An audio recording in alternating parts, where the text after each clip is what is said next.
Hello, welcome back.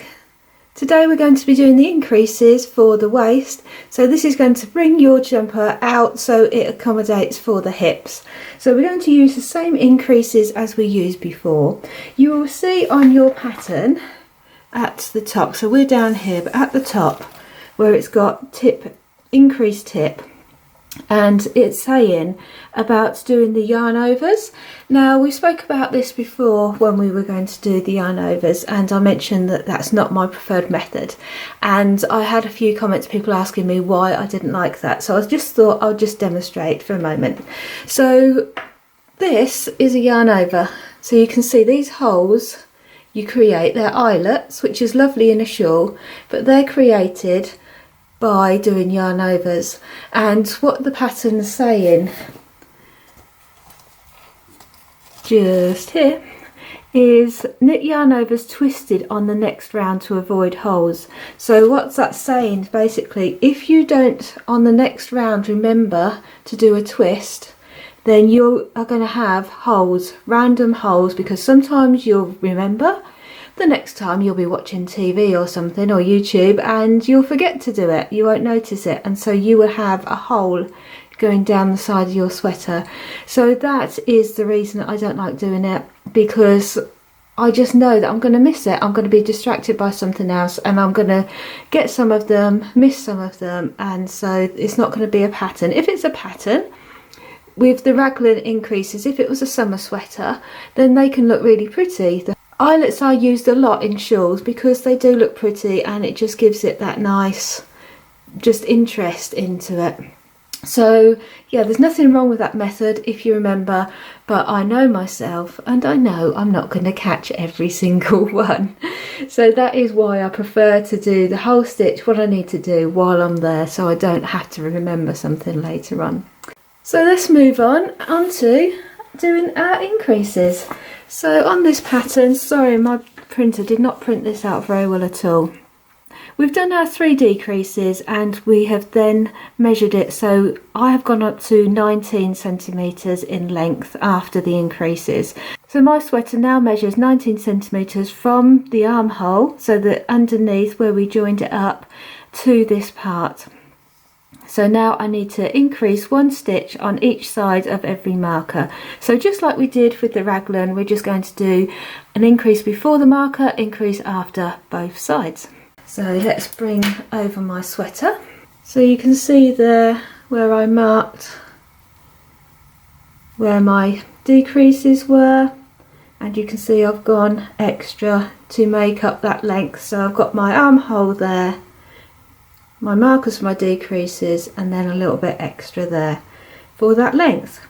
I did put a centimetre, I've actually gone a centimetre longer than in the pattern, just because, as I said before, I am quite tall, so just to err on the caution, I did measure from my armpit to my waist and felt another little centimetre would probably be more accurate for me. Obviously it depends how loose this armhole is to how far it comes down, so I didn't want to be too far, but I just thought an extra centimetre would help me.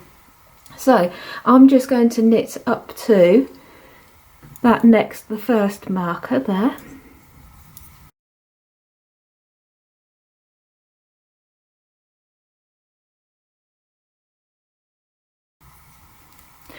So I've stopped 2 stitches before the marker, so we're just going to knit front and back as we did before. So we're going to knit into the front of the stitch, swing that round and knit into the back of the stitch, knit the next stitch, pass that marker over, whoops, I've dropped it, pass that marker over, then we're going to knit the next stitch, and then front and back into the following stitch. So we're increasing 2 stitches, 1 each side. So we've got an increase, then we've got a plain knit stitch, the marker, a plain knit stitch, and then the increase again. So you always have 2 stitches in between that are just plain knitting. Once again, because we're going to increase in 8 centimetres, we need to mark where this is so we can find it later. So I'm just going to put my marker in there just so I can see it next time to make it easier, especially when I'm doing this in the evening, just knitting round watching TV. It just makes it easier to find, to measure, to make sure I'm not going too far. So there's my marker, and then I just go round to the other side. So let's just zoom round to the other side, and we'll just do it once more.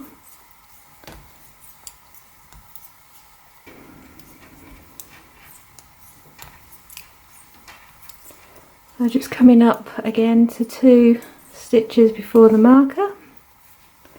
So now we're going to forward and back, so knit in the front, knit in the back, that first stitch, knit a plain stitch, pass that over, knit the next one, then knit in the front, knit in the back, and then we're just going to mark that to know where that is, so we'll be able to measure later.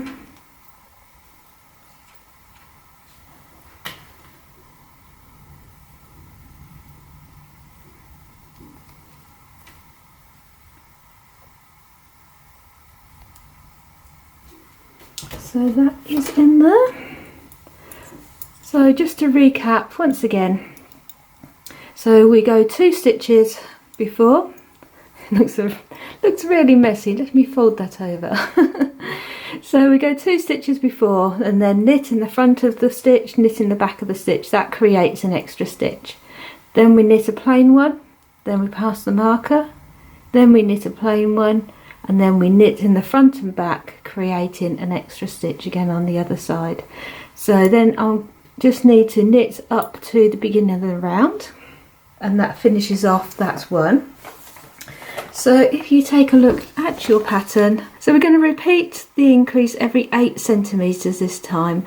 So that means it's going to be a lot longer than it was before. It's going to be a much gentler sweep out. So if we look here, it comes out more gradual. So we're going to repeat that 2 more times, because that is going to bring us back to the stitch count we started with. So 3 times in total. So 3 times in total, just as you did at the top, we're going to do the bottom, but just after 8 centimeters this time instead of 4.5. So when you have repeated that 2 more times, so you would then be back to your original stitch count, so that would be 164 for me. So when the piece then measures 38 centimeters, so when we come to, we have 164 stitches, we're then going to just carry on knitting straight until we get to the required length, and this is going to be the length before the ribbing. So what I suggest is, once again, have a look at the sweaters you like to wear, have a think about what you're going to be wearing it with, and so here you can alter the length.